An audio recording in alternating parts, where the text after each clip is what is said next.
Très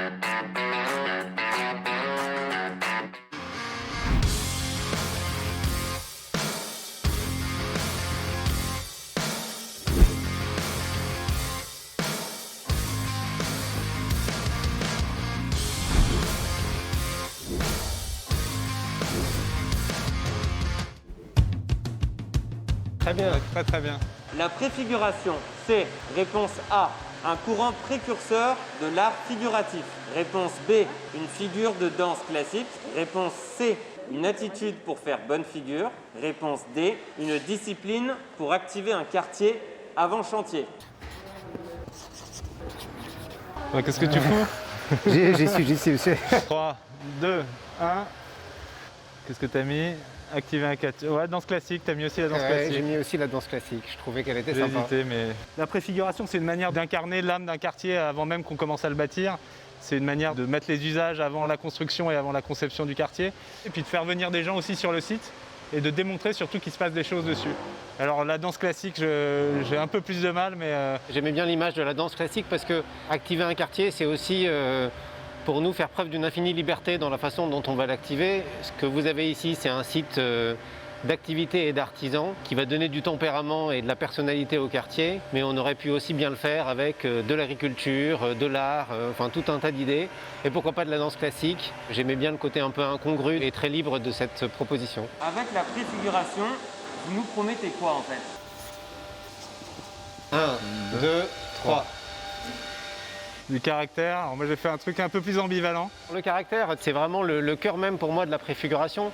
Personne n'a envie de venir habiter dans un quartier insipide ou de venir travailler dans un quartier sans intérêt. Donc tout l'objet de la préfiguration, c'est de donner à ces territoires qu'on redéveloppe du caractère, donc du tempérament, de la niaque, quelque chose qui brille, quelque chose qui donne envie. Ce que tu viens de dire là, c'était un peu ma première partie du rêve, mais du rêve faisable et réalisable.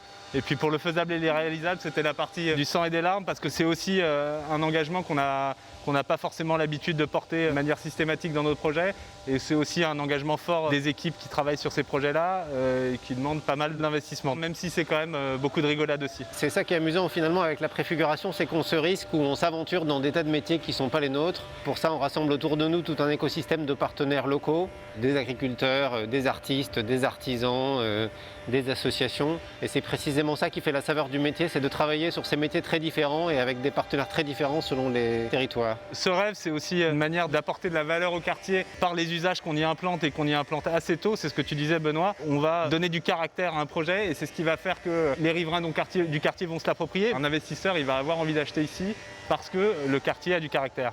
Oui, en fait, quand on analyse un peu ce qui détermine le choix de quelqu'un qui veut s'acheter un logement ou d'un chef d'entreprise qui veut installer son entreprise dans des bureaux, le choix il est drivé par deux choses. Bien sûr, quand on achète un logement, il faut que le logement ait la bonne taille, le bon nombre de chambres, le bon prix, soit bien orienté, soit bien construit. Donc ça, c'est les fondamentaux de notre métier de promoteur et de constructeur.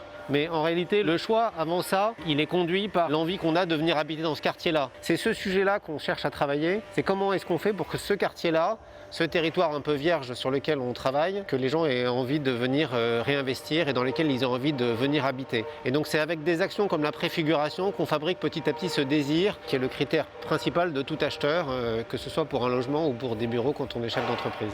Et par ailleurs, c'est aussi un mode d'action qui, on le constate toi et moi, apporte beaucoup de valeur, y compris financière dans nos projets, et qui ne coûte pas si cher que ça si on le rapporte à l'investissement global qu'on porte sur ces quartiers-là. Je peux vous donner un exemple très simple. Dans le Nord, et c'est pas une caricature, on est très attaché à la convivialité. Et donc il y a sur ces projets de préfiguration une stratégie évidente qui est la stratégie du bistrot ou la stratégie des frites et de la bière. En fait, dans un quartier, de même que dans un village, le tempérament du village, il est beaucoup lié à son petit bistrot ou à son petit bar tabac. Moi, je pense à une opération lilloise où on a commencé par ça. Créer un lieu de rencontre, de discussion, de débat qui devient un peu le centre du quartier et qui petit à petit distille son identité ou sa façon d'être à l'intégralité du quartier. Et en fait, la présence de ce bistrot très en amont, c'est elle qui crée l'âme du quartier et qui fait qu'à la fin, l'investisseur, l'acheteur, le chef d'entreprise qui veut déplacer son bureau, c'est plutôt dans cet endroit-là qu'il décide de s'installer plutôt que dans un quartier qui serait beaucoup plus anonyme.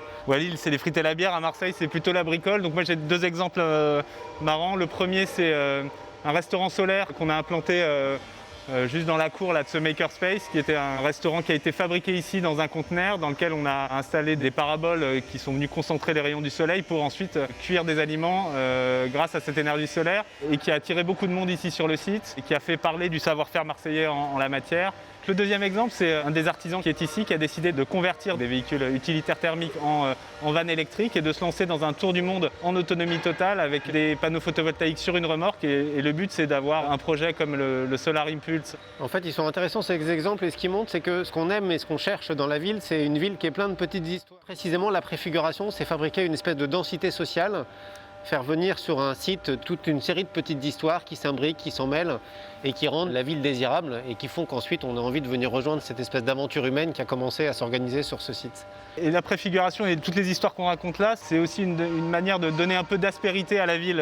On lutte, je pense, Benoît et moi, contre les phénomènes de standardisation qu'on constate dans la production de la ville. Et créer ces accidents dans la ville et dans les projets qu'on mène, c'est une manière de donner du relief et de vraiment lui donner de l'âme. Link City et la préfiguration, activité durable ou éphémère? 1, 2, 3. 3. Durable évidemment. T'es dans le mauvais sens, Simon. Comment? Ça se fait. Voilà, ça devait forcément rater un moment. Donc durable évidemment, et moi long terme et gestation. La production de la ville, elle n'est pas toujours très goûtue, elle est même souvent un peu insipide. S'il y a un effort à faire, c'est pas tant sur la qualité de la construction, c'est vraiment sur la personnalité de la ville, le caractère de la ville et notre capacité à produire des espaces et à produire des morceaux de ville qui est vraiment du tempérament et dans lesquels on a envie d'évoluer, d'habiter, de faire ses courses, de vivre, de se promener, de travailler. Et à ce titre-là, la préfiguration, c'est pour l'instant le meilleur outil que moi j'ai rencontré. Et j'espère qu'il est durable parce que c'est vraiment là-dessus qu'il faut qu'on fasse porter nos efforts.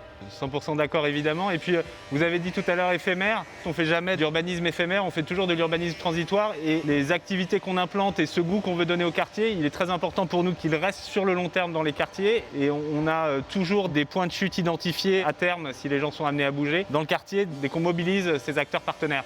Donc pour nous, la préfiguration, c'est pas de l'éphémère, un one-shot qui dure 2 ans et qui s'en va pour ensuite laisser la place au quartier neuf, c'est bien intégrer dès l'amont une activité qui arrivera et qui perdurera pendant toute la vie du projet. Et on espère effectivement que ce sera durable parce que nous, notre retour d'expérience là sur les 4-5 exemples qu'on vous a donnés est tout à fait probant. Ce qui est amusant sur ce côté éphémère ou durable, c'est qu'on est un métier où on a l'habitude du durable, puisque nous on implante des immeubles qui sont là pour longtemps et qui vont structurer et marquer le paysage. Alors que la préfiguration, ça consiste à semer des petites graines d'activité humaine qu'on espère aussi durables, mais qui, elles, pour le coup, sont extrêmement évolutives. Et les petites graines qu'on sème au démarrage d'une opération, 2 ou 3 ans après, elles n'ont plus du tout la même figure, ou on n'en a plus du tout le contrôle. Elles ont, elles aussi, évolué, elles ont suscité leurs propres initiatives complémentaires, elles ont rebondi. Et quand on en arrive là et qu'on a un peu perdu le contrôle de ces initiatives, c'est finalement que le travail est assez réussi parce que c'est que la ville s'est prise en main, elle s'est mise à vivre, elle s'est mise à rebondir. Et c'est exactement l'objectif qu'on cherchait à atteindre avec la préfiguration. C'était la gestation. C'est ça. On y est. Dans cette stratégie, qui est la stratégie que nous partageons tous de construire autrement, de construire différemment, en fait on a toujours une focale qui est très centrée sur le bâti. Mais si on dézoome un peu et qu'on se dit que construire différemment, c'est aussi, ou construire autrement, c'est aussi produire des espaces qui sont différents et qui sont plus goûtus, alors effectivement la préfiguration est l'outil parfait parce qu'elle permet de donner encore une fois du tempérament et du caractère aux espaces concrets en faisant fourmiller encore une fois la vie et la densité sociale sur ces morceaux de ville qu'on développe. La préfiguration, c'est une manière de vivre un peu différemment notre métier, de se décaler un petit peu de notre savoir-faire ou de nos activités traditionnelles. Et c'est une manière aussi de rencontrer des gens de tous horizons, de tous bords, des agriculteurs, Benoît les citait, des artisans, il y a un coutelier ici, des gens qui travaillent le métal, le plastique, plein d'activités différentes, plein d'univers différents. Et c'est une manière de s'enrichir beaucoup parce qu'on est en interaction sociale avec d'autres professionnels que ceux qu'on a l'habitude de rencontrer. Donc à titre personnel, c'est très enrichissant. Et puis c'est aussi en général des petites structures, des gens qui se lancent. Donc c'est une manière aussi de les accompagner et de nous donner un peu de sens au-delà du simple acte d'aménager et de bâtir à ce qu'on fait.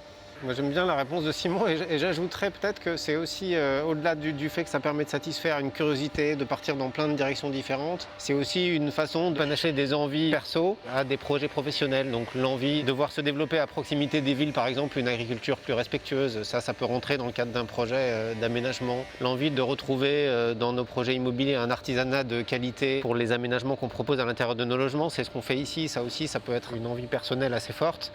Et donc ce qui est assez chouette dans ces projets, c'est que comme les thèmes sont assez variés, on peut arriver à projeter des vraies ambitions personnelles et des choses auxquelles on est énormément attaché à l'intérieur de projets professionnels extrêmement ambitieux. Bon, c'est bon, on a fini?